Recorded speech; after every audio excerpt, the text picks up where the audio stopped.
Welcome to What Crisis? Fully living in your midlife and beyond. I'm your host, Dan Johansson. What Crisis offers insight and guidance on living an intentional life for people who find themselves on a journey of growth in their middle years. Is there a crisis? Absolutely. The crisis of realizing you're literally on the backside of your life and you haven't truly been living. Whether you're looking to grow into a better version of yourself, or to find or strengthen your loving relationships, or maybe just learn how to give yourself the permission to lead a purpose-driven life with joy and grace, you'll learn something new every episode. So come along for the ride.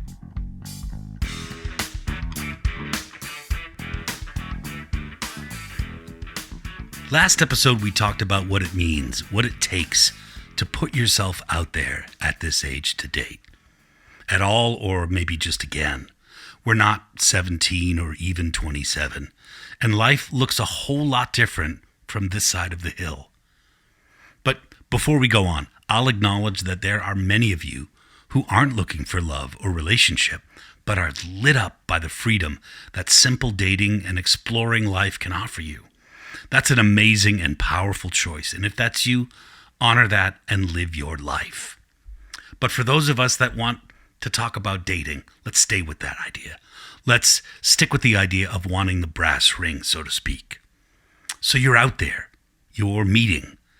Coffee dates, walk in the park dates, full-on dates, Saturday night into Sunday morning dates. Fill in the blank with your own desire there.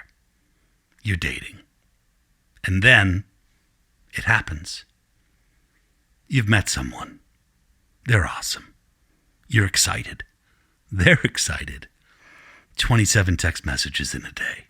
A 5-hour phone conversation until 3 a.m. A 5-hour whatever turns you on until 3 a.m. This is the dating version of the honeymoon phase. It's on point and it's on fire.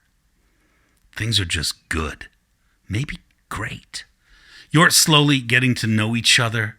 Your likes and your dislikes, your friends. By the way, their friend Jim is kind of an asshole. Just saying.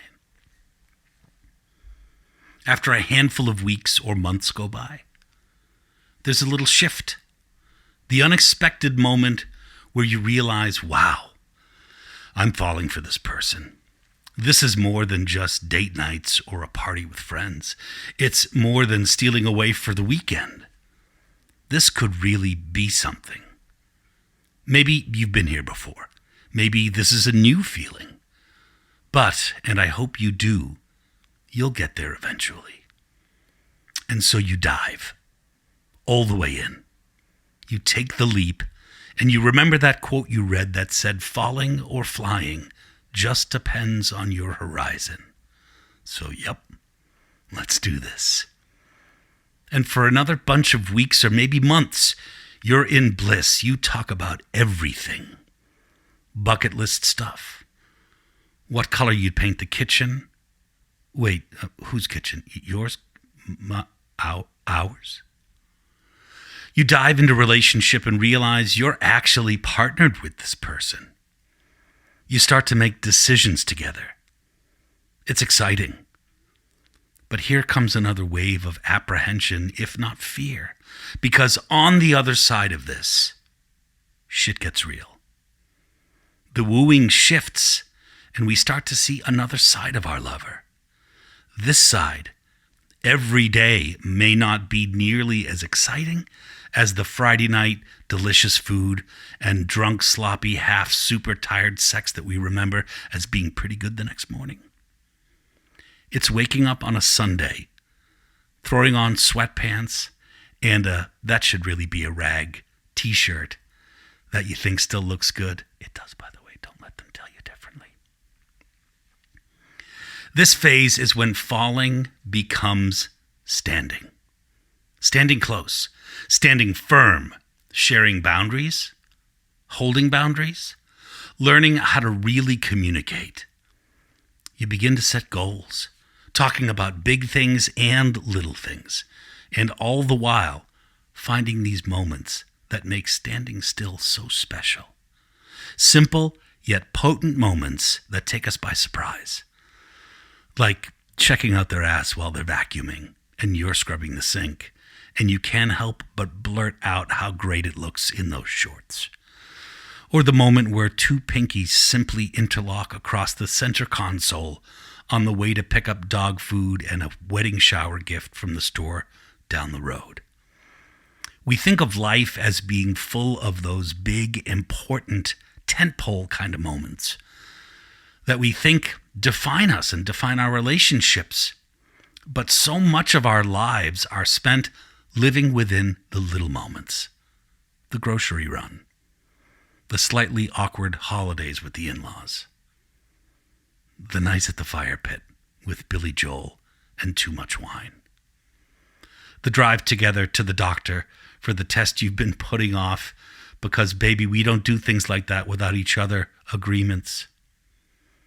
That's your unbreakable deal. And one day the music will be a little quieter. The grocery run won't be full of as much fun stuff to cook. You got to think practical. These are inevitable. These are also the truly definable moments. Because her ass still looks good in those shorts. And you still wrap pinkies across the center console. And sing every word to every song on your soundtrack. Big moments make for great stories. But the little moments make for a wonderful life. So if you're ready, and you want that brass ring, and the small yet big moments, be ready to loosen that armor. Be willing to take a chance on yourself and them. Who knows what you'll find? Hey, thanks for listening and spending part of your day with me. If you like what you hear on the podcast, please subscribe. And if you're so inclined, since you like it anyway, please leave a kind review. For more information, follow me on danjohansson.com, where you'll also find a link to my brand new book, The Way In, which is out and available right now.